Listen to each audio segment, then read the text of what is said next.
Hello dear viewers and welcome to RTD's English News Edition. Here are our major stories for tonight.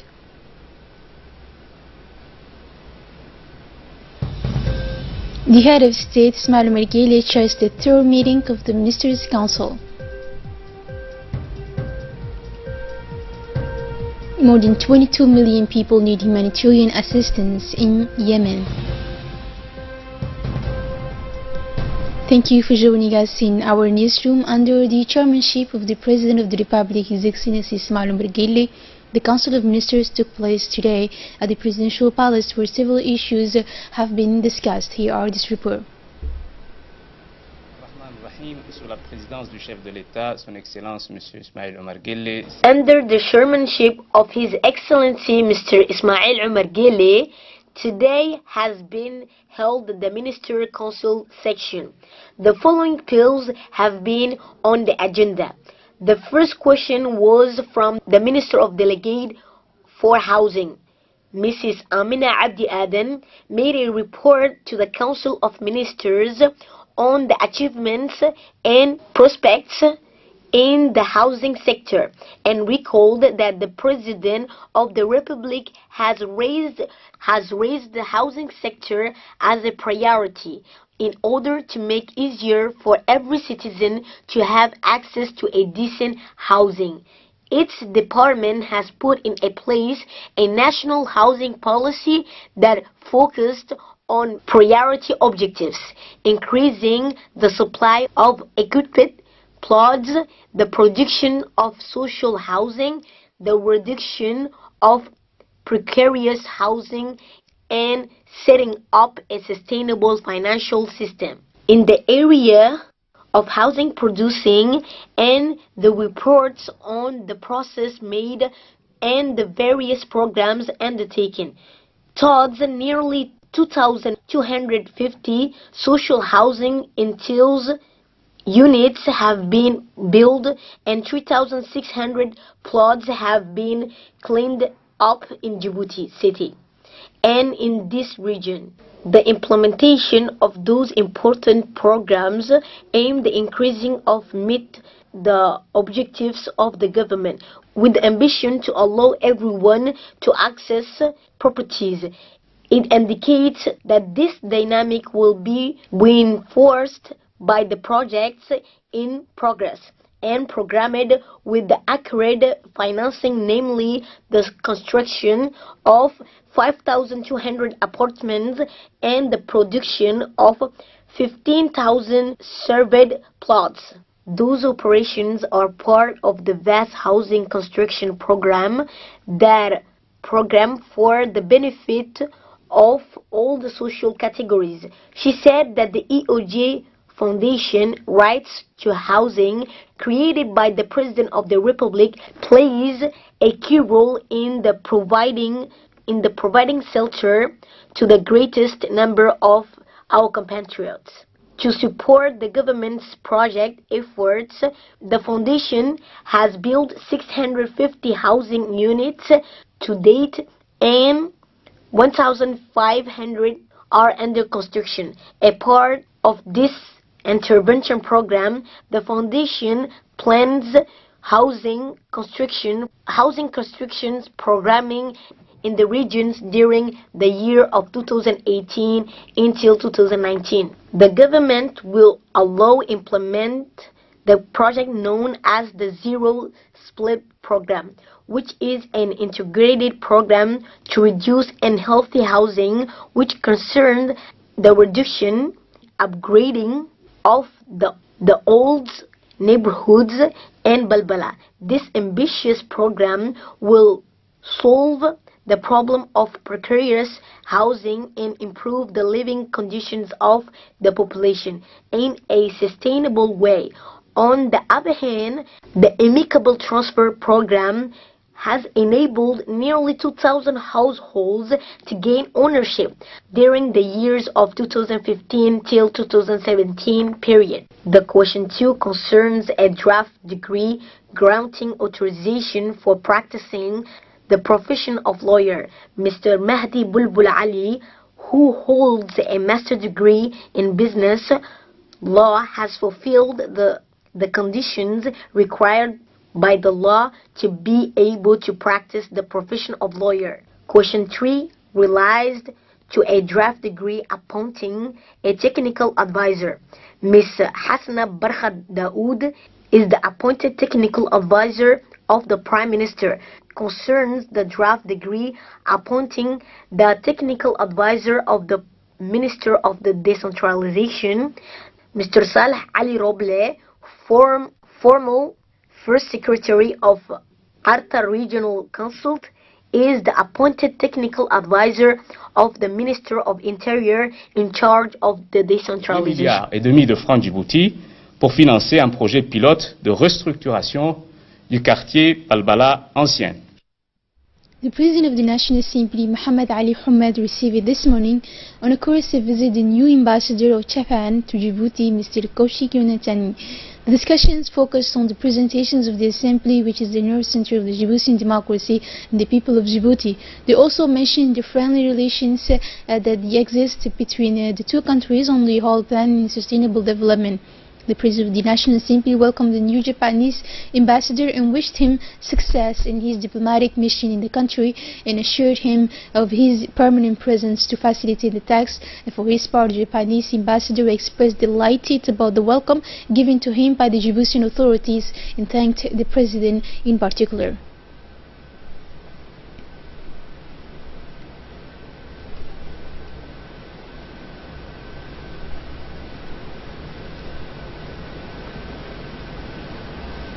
As part of the implementation of the coordination agreement between the National Assembly and UNAIDS in the implementation of the guidelines of the Parliamentary Advocacy Plan for the protection of human rights in general and the rights of vulnerable persons, especially those living with HIV/AIDS, the Parliament started its extensive awareness and outreach campaign on the issue of HIV/AIDS and the municipality of Balbala, and will continue along the Djibouti-Ethiopia corridor.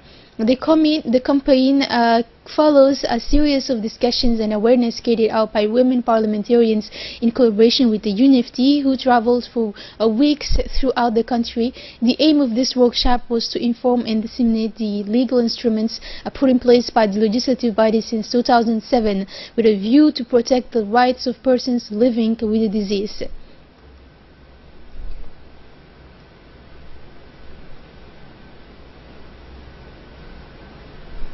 After the experts meeting, it was around the Chief of Staff who met this morning at the Hotel Kampiski.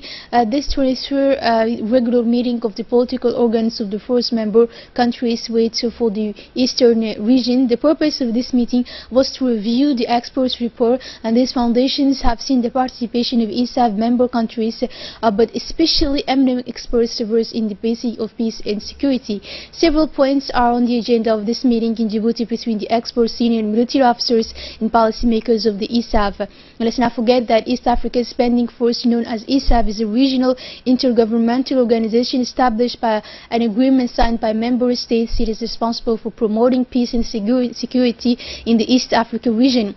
Since its creation, ISAF has developed and adopted an approach that integrates the three multidimensional components, namely military, police, and civilians. Been scheduled due to the overwhelming commitments. Some of the key agenda include the activity plan and budget 2018 and annual report 2017. Third, it's our goal to realize ESF mission and vision as we implement the decisions of our policy organs. The field training exercise we conduct in the Republic of Sudan last year was a great milestone in the maintenance of our operational capability, readiness as a standby force. We appreciate your wise counsel and support that lead to the successful conduct of the exercise.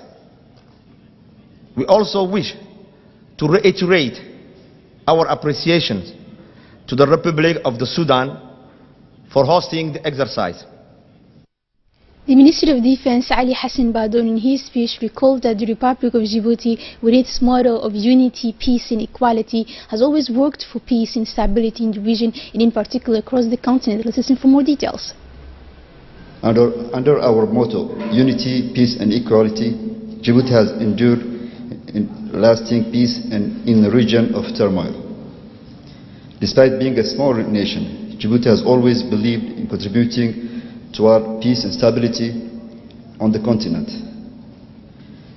We strongly believe that without peace and stability, the well-being of our people, the development of our country, and the progress of our nation will not be possible. I believe that this is also true of every nation. We know too well the sad example in Somalia, Libya, Yemen, Liberia and others, where the neighboring countries find themselves engulfed by the conflict. We only avert or at least mitigate these catastrophes if we act decisively together as one, if we act in a collective manner. Djibouti will never relent its efforts to contribute toward peace and security as much as we believe that we cannot be peaceful and will never be stable and secure if we do not support each other. In this global village, our faith are sealed together. Recalling that what I said, as you know, Djibouti is not only taking part in AMISOM, but we are also present in Darfur, Côte d'Ivoire, Western Sahara, and soon enough in the Central African Republic. We do all that for peace in the world and for peace in Africa. So I'm very happy to be here today to continue to reinforce our partnership and our relationship. In our bid to promote regional peace, we are part of many regional and sub-regional organizations, and ESF being one of them. In our bid to promote international peace, we have good relations with international partners. Some of them even have bases in Djibouti. We have increased our efforts with our maritime partners like Seychelles, Comoros, Madagascar, Mauritius, Kenya and others to ensure maximum participation in prevention of conflicts and promotion of peace. The ministerial delegation composed of the Secretary of State for Youth and Sports Hassan Mohammed Kamil, the Minister of Energy and Natural Resources Yunus Ali Gedi, and the Minister of Housing Musa Mohammed Ahmed went yesterday afternoon to Arhiba in order to see firsthand the progress of field work. Several senior officials also made the trip. This is the parliamentarians, the MP Fatima Mohammed Kamil, who is also a member of the association Atuyofan Arhiba, and Director of the Economic Development Fund of Djibouti, Ali Daoud, attended the event. For the MP, the association she represents is the initiator of this project submitted for the funding of the ADDS, who took in charge of the construction of a fence, a bench and a storage room. As for the three government officials who were there, they agreed on the sharing of the remaining work, namely backfilling, lighting and poles. And now let's move on to the region in Sintajora. We are on the 5th day of the activities, and the medical surgical caravan has already consulted and treated more than 5,000 patients in various services and specialized care. And since yesterday, the caravan has also started surgical operations for patients in the field of ophthalmology, physical surgery and minor surgery. Indeed, these surgical operations will continue until January 18. It is estimated that about 100 patients will benefit from these specialized interventions that will complete the range of care offered by the medical surgical caravan to the population of the White City. It should be noticed that the inhabitants of this region have really seized this unique opportunity by massively flocking to the hospital in order to benefit from the consultations and specialized care. And at the same time, National Institute of Public Health of Djibouti launched spraying operations to eliminate mosquitoes, flies and related vectors.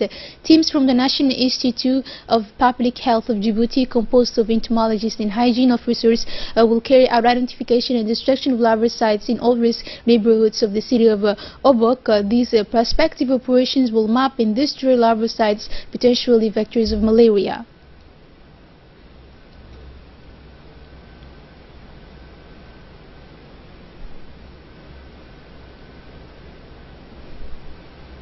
In this unfortunate news, a young pedestrian was killed and 13 wounded this morning around 7:30 a.m. in an accident between a bus and a truck occurred at the corner of the intersection of Hassan Goulet Boulevard in Avenue 26. The accident took place between a shuttle bus between Djibouti City and Balbala in a pickup that was going in the opposite direction. According to the information from the preliminary investigations by the public security of the National Police, the bus driver seems to have run the red light and was driving at high speed. The bus ran over a young pedestrian before finishing his race in a building under construction near Annex 46 Ingela of the RPP. In addition to the young victim, the accident also caused 13 casualties who were on the bus. Continuing with the National Dialogue with Youth, a group of the National Organizing Committee went this morning to Gabot Penitentiary Center as part of the preparations of the National Youth Conference. The restricted organization committee, warmly welcomed by Colonel Mohammed Jama, commander of the penitentiary contingent, is composed of several senior officials of the state. Colonel Mohammed Jama Yunis, director of the Penitentiary Detention Center, first spoke with the delegation, explaining the initiatives already undertaken for young prisoners during their stay in this prison environment as part of the social professional reintegration policy initiated by the government. And before returning to the heart of the workshop, the Colonel introduced the visitors to the maintenance work done by the young people trained in Gabot in front of the audience of girls and boys in detention. The local committee leaders presented the objectives and goals of the meeting as well as the aims of the national dialogue with the youth wanted by the President of the Republic, His Excellency Ismail Omar Guelleh. And to close up this edition with, more than 22 million people are now in need for assistance in Yemen, where the risk of famine is spreading. A new report by the UN Office for the Coordination of Humanitarian Affairs notes that 22.2 million Yemenis, 76% of the population, need help in this poor country at a war, an increase of 5 million people in the last 6 months alone. The risk of famine is also rising, with 8.4 million people facing hunger against 6.8 million in 2017, according to the UN Office. And these figures cover more than half of the country's districts, including 72 of the 95 areas most at risk of famine. More than 1,500 schools across Yemen have been damaged or completely destroyed because of the conflict that has lasted for 3 years, according to the report. Some schools are occupied by armed groups. Last year, the United Nations declared that Yemen was the scene of the worst humanitarian crisis in the world. The war pitted government forces against Houthi rebels from the Said minority, who conquered vast territories, including the capital Sana'a, in September 2014. And since March 2015, a military alliance led by Saudi Arabia has come into action in Yemen to support government forces. Some 9,000 people have been killed and more than 51,000 injured, including many civilians, since the Saudi intervention in Yemen, according to the latest figures from the World Health Organization. We're here at the end of this news. Thank you for joining us and have a good night.